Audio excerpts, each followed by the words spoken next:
గాడిదలు పెంచండి లక్షాధికారులు కండి. రండి గాడిదలు పెంచండి లక్షాధికారులు కండి అంటూ రైతులు, వ్యాపారం చేసే ఉత్సాహవంతులు, సంఘాలకు కేంద్ర ప్రభుత్వం ఆహ్వానం పలుకుతుంది. గాడిదలే కాదు, మీకు ఆసక్తి ఉంటే గుర్రాలు, ఒంటెలను కూడా పెంచవచ్చునని అంటుంది. నేషనల్ లైవ్ స్టాక్ మిషన్ కింద భారత ప్రభుత్వం ఆర్థిక సహాయం అందిస్తూ గాడిదల పెంపకంతో పాటు పశువుల వ్యాపారాన్ని పెంచడానికి వ్యవస్థాపకులు, రైతులను ప్రోత్సహిస్తున్నది.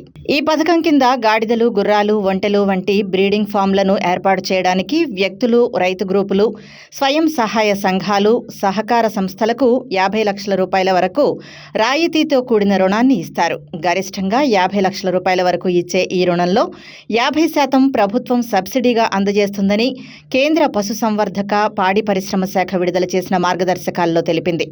ఒక గాడిద పెంపక కేంద్రంలో 50 ఆడ, 5 మగ గాడిదలు తప్పనిసరిగా ఉండాలి. ఇందులో దేశీయ రకాలనే పెంచాలి.